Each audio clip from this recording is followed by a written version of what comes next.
Audience అందరికీ thanks చెప్పుకోవాలి. ఎందుకంటే ఒక రెండు పెద్ద సినిమాల మధ్యలో మా చిన్న సినిమా ఒకటి వచ్చి దాన్ని ఇంత మంచి సక్సెస్ చేసినందుకు థ్యాంక్ యూ సో మచ్. అలాగే ఆ క్రెడిట్స్ మా డైరెక్టర్ గారికి కూడా వెళ్తాయి. ఎందుకంటే ఆయన తీసిన ఒక మంచి కథని ఆడియన్స్ బాగా తీసుకున్నారు. So thank you very much sir. ఒక మంచి కథ ఇచ్చారు, నాకు రెండో హిట్ ఇచ్చారు. Thank you so much sir. స్టార్టింగ్లో చాలా తిట్టుకున్నానండి. ఎక్కడికెక్కడికో తీసుకెళ్తున్నాడు, బురదల్లో పొల్లాడిస్తున్నాడు, ఏదేదో చేస్తున్నాడు, ఏమనుకుంటున్నాడు ఈయన అనుకునేవాడిని. కానీ ఒక మంచి హిట్ సినిమా ఇద్దామనే ఉద్దేశంతోనే చేశారు. Thank you so much sir. అలాగే సమీర్ గారు చాలా బాగున్నాయి ఫ్రేమ్స్, ప్రతి ఫ్రేమ్ చాలా బాగుంది అంటే దానికి మీరే సార్.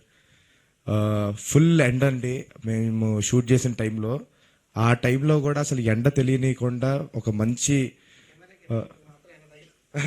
మాకు ఎండ తగిలింది కానీ కెమెరాకి ఎప్పుడు ఎండ తగలలేదండి.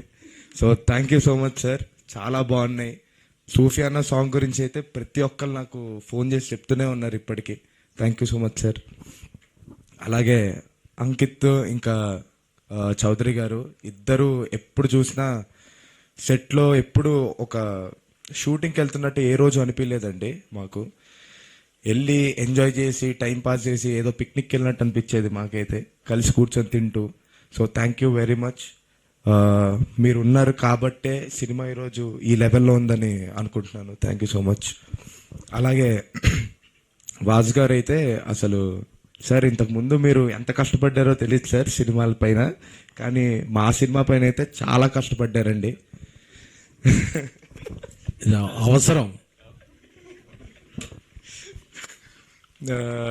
అందరినీ సాగుగొట్టేవాళ్ళు, ఆయనే ఫోన్ చేసేవాళ్ళు అందరికీ.